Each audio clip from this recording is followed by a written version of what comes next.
just want to turn it over to Peyton now to say a few more words.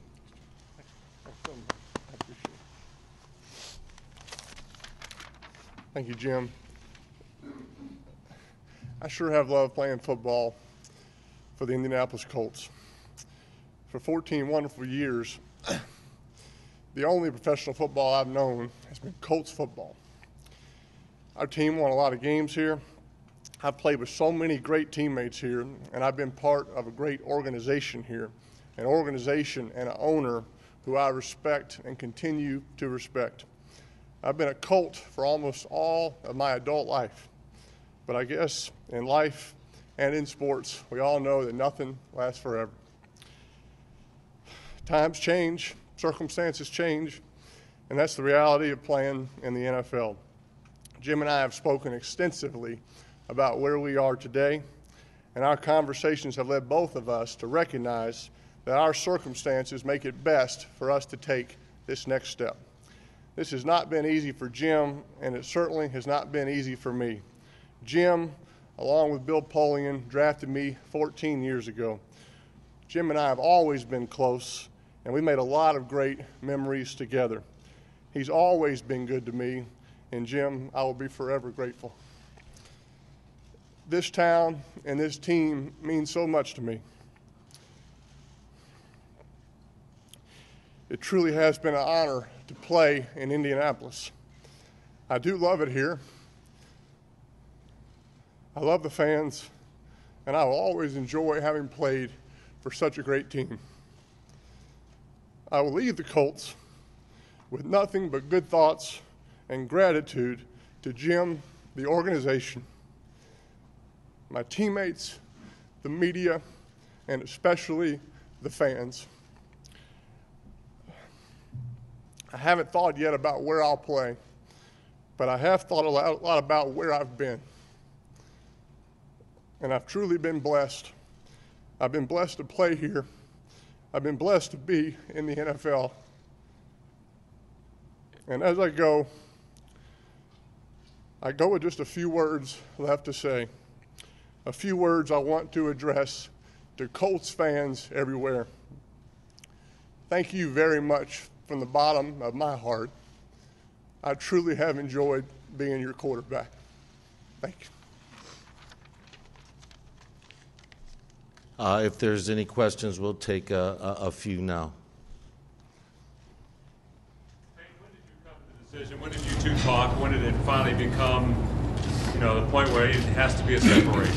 Jim and I have been talking for a long time. We've really had some great conversations.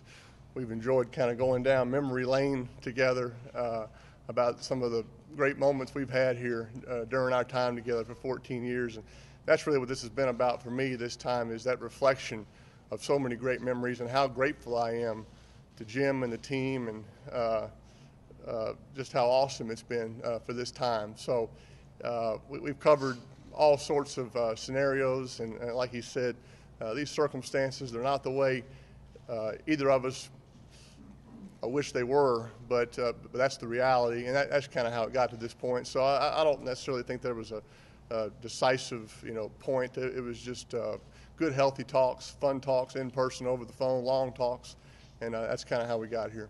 Peyton, how confident are you that you will be able to play this fall and be able to continue your career? Yeah, I am confident. I don't know what these next steps are. This is all kind of new to me. This is the only team I've ever known, and I've always known what the month of March is for an off season, getting ready to go play, for the Colts the next season. So this is kind of uncharted territory for me.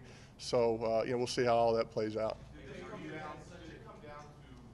For either one of you, if you had to nail it down to one thing, an inability to financially meet on where you need to be, or an inability to agree on the health status and the availability for Peyton?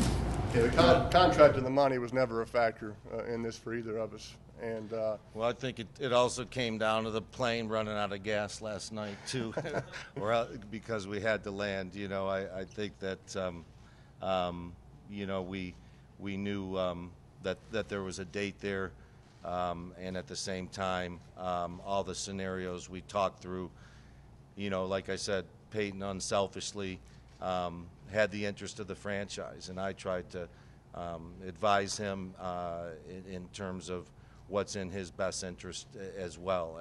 And you know, like Peyton said, these circumstances are something that, you know, neither one of us could imagine a couple years ago, even a year ago. So, What was that, Jim, that you told him that you thought was in Peyton's best interest? I just think that as a franchise where we are right now with the salary cap, where we are rebuilding, we're definitely a few years away. You know, I want to see him come back and play great. I mean, there's no question about it. It's just here, you know, just like in 2001 when he was completely healthy and everything else, and we didn't have everything to surround him. You know, that I want that opportunity for him as well. You know, to succeed at the end of his career. Hey, you've been so involved in the community here, and you've got a home here. Will you maintain a residence here? Have you thought that far? You got the Children's Hospital. Will you still stay involved? I mean, Yeah, I'm not leaving Indianapolis. I'm not going to be with the Colts. So this city's been so great to me, and it's still a huge part of my life. So it's a separation from not a separation, kind of a departure from the Colts, but certainly not from the great city of Indianapolis. As difficult as this is, are you at peace with this? I'm sorry. As difficult as this is, are you at peace with this? Well, we've certainly been kind of prepared for, you know, the possible scenario, for some time. Nobody, like Jim and I said, wishes that these circumstances, had arrived with my injury, with the team record last year. So, I am at peace. It's been very difficult for both Jim and I. I don't think anybody quite understands the emotions that he and I have felt, and he and I have been able to kind of share those together. It's been nice to have someone to bounce those emotions off of. It's really kind of in a similar boat. So it's been very difficult. We try to keep it in perspective. I think all of us need to remember, our thoughts and prayers need to be with these tornado victims in Indiana and the Tennessee area. So you very much have to keep it in perspective. But it's certainly been emotional, and it's weighed real heavy on my heart. But I am at peace with it. Peyton, what will the process and timeline be now as far as moving forward with your career somewhere else? Yeah, I really don't know. I probably need to ask someone kind of what these next steps are. But the next thing, the immediate thing that I plan to do next is to say thank you, to thank so many people that have had such a big impact, on my time here with the Colts.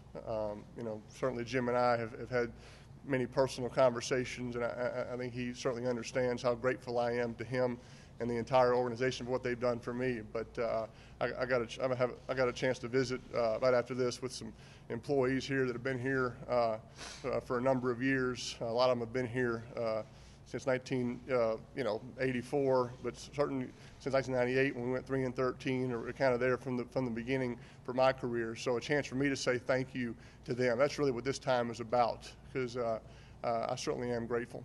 so going back to '98 when you came in, everything was kind of new. Can you kind of relate what the new quarterback's going to go through, and how closely will you follow once you land? How closely will you follow this rebuilding process? Well, I'll always be a Colt. I always will be. That'll never change. And Jim has, certainly made me feel welcome after this. That to come by here anytime, and I will always keep up. It's hard to make comparisons on years. I remember what 1998 was for me, and I know how much it helped me that year with the supporting cast that Jim and Bill kind of put in place, and kind of what we built from there. So it has been fun. I know you guys asked me a lot, have I had a lot of time to reflect?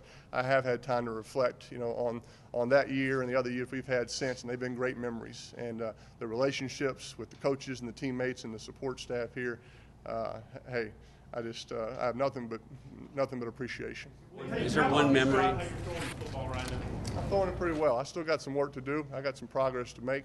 But I've come a long way, and I've really worked hard. I can't tell you the hours and the time I've put in to working hard, and I really enjoy being back out there. I've had a chance to throw with some of my old teammates, guys like Reggie Wayne, Dallas Clark, Austin, Stokely, Saturdays, snapped to me a couple of times. So that's been the most fun part, being back out there on the field. When you're in the training room all fall, you're sort of off limits to the field. So to kind of be cleared to get back out there and throw, I sure have enjoyed that. And I'm doing better. I'm continue to work hard and hopefully keep making some progress. In 98, What's that? When you go out and throw the ball, do you feel like yourself out there right now? I'm feeling closer and closer. You know, I have to remind myself that it is March. I have a hard time doing that at times, but boy, it sure feels comfortable and feels kind of like home being back out there. And for not being able to go out of the field for September, October, November, that was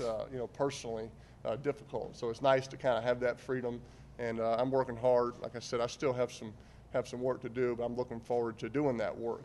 And hopefully let me just finish this. Keep making progress. So, go ahead. Your own favorite Peyton Manning memory. What is your favorite memory? What will stay with you forever? Well, that's a hard question. I have so many, Bob. I really do. And this is a relationship business with coaches, teammates, support staff. Colts have we got the greatest equipment guys, in the world, and I think about those type of relationships, and the not necessarily always on the field and the touchdown throw to win the game. It's the behind the scenes, the laughs, the stories, the time spent together. Those are the memories, and those aren't going away. Those will be with me for the rest of my life. So there's so many. I certainly can't pick one. I just know I've been very fortunate, very blessed, and I'm truly appreciative and thankful. In 98, the story's pretty legendary about you essentially telling Jim why he should draft you and what would happen if he didn't draft you, that you would beat him for a number of years. At any point in the last few months during these conversations, did you feel the need, or did you lobby your case as to why you should stay and be the quarterback here? Jim and I never got into that situation. We had good, healthy talks about where everything was, about what the circumstances were, and it was kind of that circumstances was the third guy in the talks with us all the time. It wasn't his decision, wasn't my decision. The circumstances kind of dictated that. So, and like I said, it's not what either of us wanted, but it's just kind of the way it worked out to be. And but he and I've really enjoyed these talks with him. We really have had some laughs and some great memories, and Jim and I will have a strong relationship forever. Jim, one assurance. Colts fans wonder why you didn't retire a Colt. Did you consider that? You're not done. You still feel like you have something to prove? Well, I don't want to retire. And no, I don't feel like I have anything to prove. But nobody loves their job more than I do. Nobody loves playing quarterback more than I do. And I still want to play. And there's no other team I've ever wanted to play for. Nobody's had it better, than I have playing for the Indianapolis Colts for these 14 years. And I can't say how thankful and how fortunate I feel to have played here. But I love playing quarterback.